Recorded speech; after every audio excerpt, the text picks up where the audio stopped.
Welcome to It's Upgrade Season, the only place to get raw and unfiltered advice on how to get your shit together 1 week at a time. I'm your host, Alexandria, and join me every Monday for the upgrade and every Friday for the wind down, where I'm going to be answering your dilemmas. Small shifts, huge upgrades. Let's fucking do this. Welcome to the wind down. This is your raw and unfiltered Friday episode, although this probably won't be released on Friday. We are giving you as many episodes as you can binge for the launch of It's Upgrade Season, so enjoy. But this is really where I'm answering your questions, your dilemmas. I want to support you guys, as well as spilling the tea and giving you the real unfiltered, real. So here we are. Now, I feel like the wind down should normally have a glass of wine. I am basic bitching with my Stanley today, and it's got water in, so I hate to disappoint you, But with that in mind, I'm going to tell you a mortifying story about mushrooms to kick off. So this is where we're at. My tolerance post-baby with everything has dropped.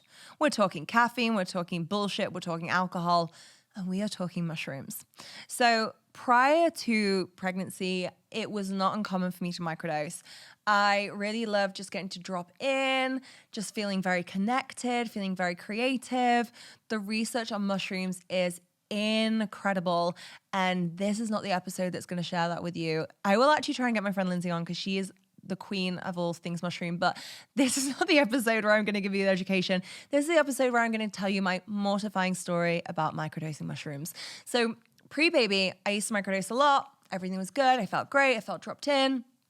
Perfect. Amazing. Post-baby, obviously not microdosing. And then I was speaking to some friends, and they were saying about how good microdosing is postpartum. And I'd been struggling with concentration. I'd definitely been like working through the whole identity shift that had been happening. I'd been working through all this trauma that was stored in my body. And I was like, I'm open to this. I'm open to microdosing some mushrooms. The results have been very, oh my God, no one quote me on this. Like, okay, I don't have the scientific study in front of me, but like they talk a lot about how mushrooms work just as well, if not better, than antidepressants, things like this. They work for anxiety. There's been studies on PTSD. Definitely had PTSD from my pregnancy. So I was like, I'm open to the mushrooms. This sounds like a great solution. I am going to start to microdose some mushrooms. So I didn't actually order the mushrooms. We already had the mushrooms. So I have these mushrooms, and I have some coaching calls that day. And I'm like, today feels like a good day to start to microdose. Now, yes, on reflection, that sounds like a terrible idea. That didn't register. That did not register. I probably hadn't slept very much. I thought, this is going to drop me in. I'm going to lead some great sessions. It's going to give me some energy for the day. What could possibly go wrong? Okay. So I look at the card, and they come with this card, and it has all these wonderful instructions of, if you want a small dose, take a capsule. If you want to feel a little bit more, take 2 capsules. If you want to like really, I think they call it like a museum dose. And I don't know what they mean by that, but the image I have in my head is just someone so high that they are in a museum staring at a painting for hours. Okay. So they have a museum dose, which I think is like 4 capsules or whatever. I'm like, I'm going to go easy. I'm just going to take the 1 capsule. Okay. We're going to go in for the 1 capsule. I take it with food. Now, this is key. I cannot microdose, and I've never been able to microdose without food. It will make me feel a little bit sick. It will just hit me a bit hard. Not good. So I know to take this with breakfast. I have breakfast. I have my microdose. Everything's good. Everything is good until about 3 p.m., in all honesty. I don't really feel anything. I don't know what was going on with my digestive system that day. But what became clear is the capsule obviously hadn't quite hit me in the way that it was meant to. Because let me tell you this, I am an hour into a 2-hour coaching call, and all of a sudden,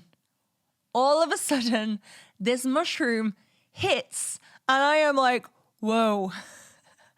I am not microdosing. I feel like I have macrodosed. I am feeling in that museum like I want to stare at the fucking painting, but I am not in a museum, guys. I am on a Zoom call that I am leading for another hour at least, and I need to be on it. I need to be answering questions. I do not let people down. It is not in my Capricorn nature, okay? So I'm like, shit. We are here and we are very, very high, okay? So the mushrooms hits, I'm in this call, I'm like, I've got another hour to go. And let me tell you, it took every ounce of my being to just be fully in that call. I was laser focused. I was in it and I was providing the downloads straight from the fucking source, okay?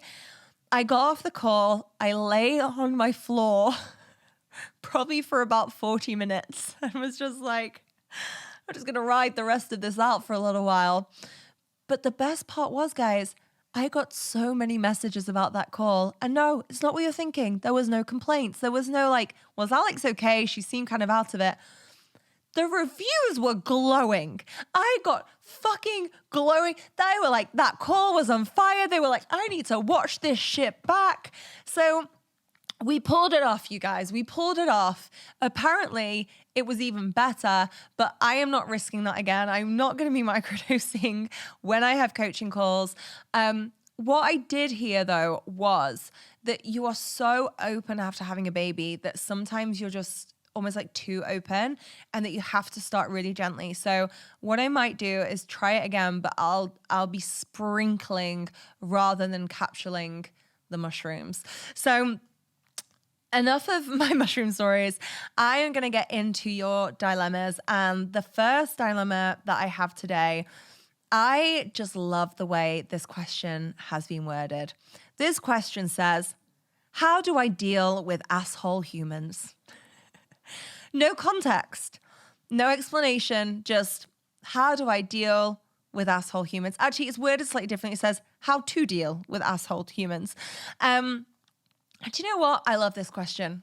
I love this question, and I am more than happy to answer it because in life, there's going to be assholes. There are going to be people that just rub you up the wrong way. There's going to be those people who want to rub you up the wrong way. There's going to be those people where you're like, do you just get off on being annoying and nasty and mean? There are going to be those people.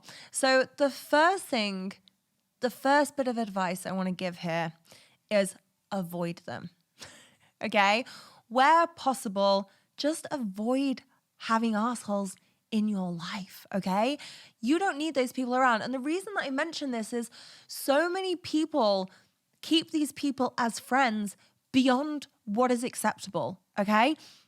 Like, I had a friend, this is only like 2 years ago, and I had tried to have the conversation multiple times about it's not okay to speak to people like this. Is there something deeper going on? Let's talk about it. Like, I will show up. I am so loyal. It's insane. But it reaches a point where it's like, this is not fixable, and I am not going to accept being treated like this any longer because this is having too much of a negative impact in my life, and you are not in a position where you want to be helped, and you need to, this behavior has to change, okay? So sometimes, quite frankly, there are people who are just not willing, not ready to do the work, and if that's the case and they are bringing you down all the time, don't fucking have these people in your life. Like, honestly, it is that simple sometimes.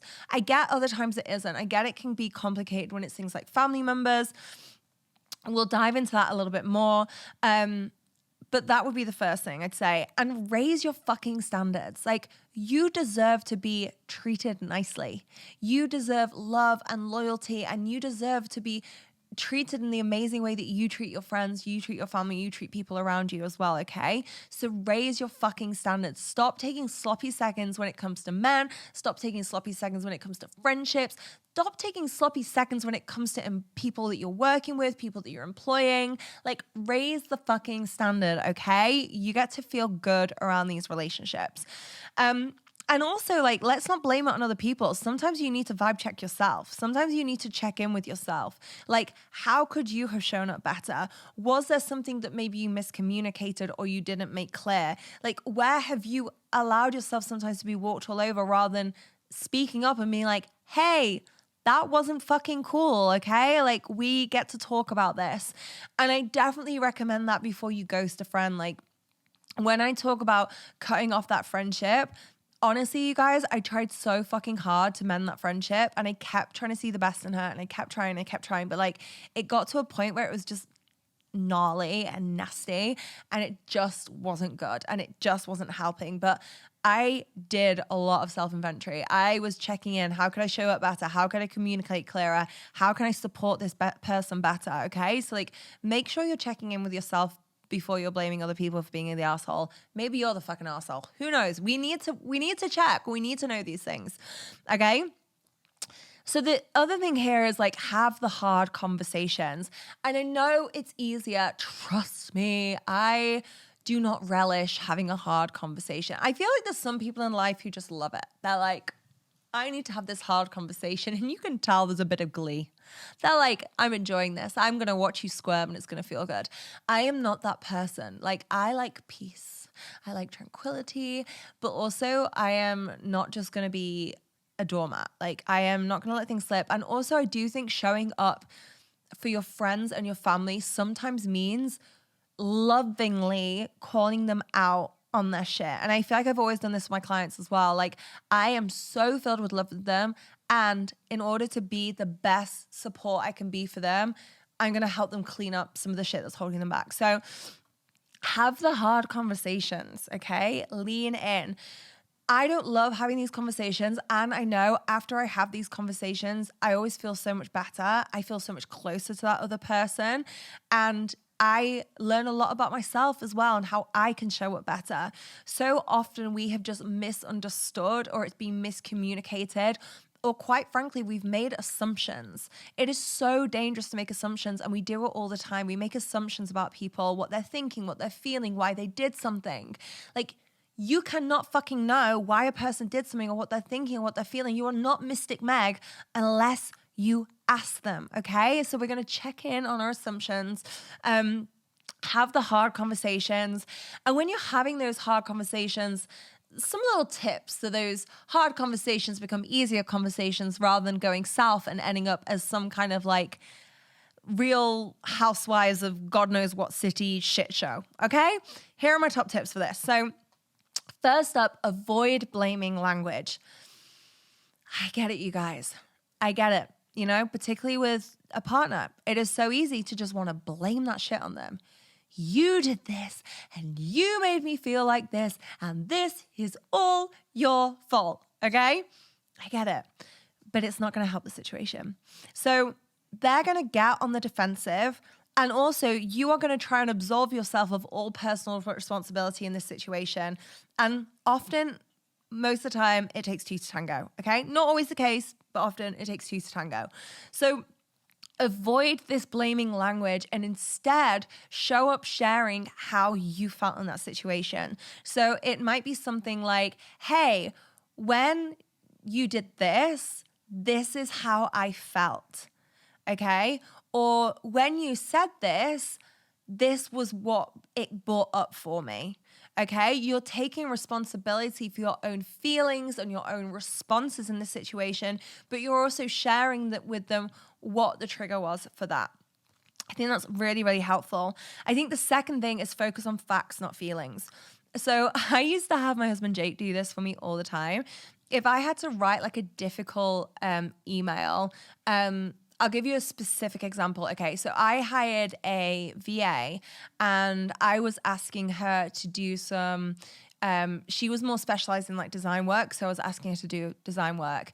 And she kept sending me back stuff with just like the most blatant errors in it. And I did not have time to be just checking this stuff all the time. I'm talking about like really glaringly obvious errors, like just hadn't run the fucking spell check, you know? Like there's a spell check, use it, it's pretty easy.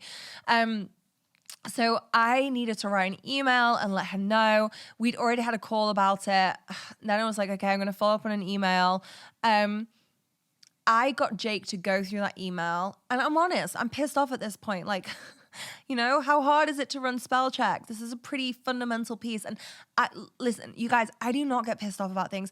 I am the most, I feel like I'm such a chill boss in this respect. Like, I will literally be like, no one died. Like, let's not freak out. Mistakes happen. Everything's fixable. That is very much my mantra. And if you do a sloppy fucking job all the time, I'm going to start to get pissed off. It's going to annoy me. Okay. So, I had to send this email, and I will get Jake to read through that email and be like, tell me honestly, is it emotional? And I've got so good at this that now he doesn't really have to do that. But I got really good at just like noticing facts versus emotions. And I think when you focus on emotions, it becomes very energetically charged for someone to receive that. And again, people go on the defensive, and people feel like they can argue with emotions, because if you felt a certain way, they can argue with that. Whereas I feel like if you focus on the facts, it just keeps the energy so much cleaner. I feel like it stops the energy escalating. So like giving specific examples, giving the facts, not giving your like emotional response to it all the time. I think that can be really helpful to deal with difficult people and difficult conversations, and just do it in a really energetically clean way. Like, I really feel like sometimes with energy in these situations, when you give a circumstance or a situation more energy, they come at you with more energy, and the energy builds and builds and builds. It becomes this fucking bigger thing. Whereas if we can just go in a little more grounded, a little more neutral, then it doesn't become this big fucking shit show, basically. And then my last piece of advice here is like, bless and release. Bless and release, baby, because sometimes we just have to let these things go. And we have to be honest, like, are we going to hold on to this? Are we going to grip around it and let it ruin our day? Let it ruin our week? My God, I can let things like overspill sometimes, you know? So like, are we going to let it ruin it? Or are we just going to bless and release? Are we going to send them some good energy and just let it go? And honestly, that is probably the most helpful thing to do most of the time. Like, just let it go. Don't hold on to it. I do think if it's a repeat behavior, and if it's someone that you quote unquote have to have in your life, because actually there's very few people we have to have in our life, then that's the time for like the hard conversations. That's the time for leaning in. That's the time for the radical honesty, focusing on the facts, not emotions. But a lot of the time, maybe just let it go. Go in with some compassion. I've realized in most of these situations, I am not understanding that there's something coming up for the other person in their life in another place, and this has just become an outlet for it. And when I can soften into that, when I can come into compassion and softness for them, I feel like the whole situation softens and everything just feels a little bit lighter and a little bit easier. So that is the 101. That is the upgrade on how to deal with assholes. I'm going to save our other dilemma for the next episode, because I feel like it's a whole other conversation in itself. And I felt that was a really good, juicy question. Please send me your juicy dilemmas. And I don't want to just hear that they're an asshole. Tell me why. What have they done? What have they said? Fill me in. Spill the tea so we can like clean up the energy. We can mop it up, and we can hopefully give you some advice that doesn't make the situation worse. You can WhatsApp me. The link is in the show notes. Pop me a DM on Instagram. I quite often put boxes up on my stories as well when I know I'm going to be recording. So make sure that you're watching my stories so you can catch those. I really want to support you. And if you've enjoyed this episode, please don't forget to leave us a review on whatever platform you listen to this on. I won't judge you for it.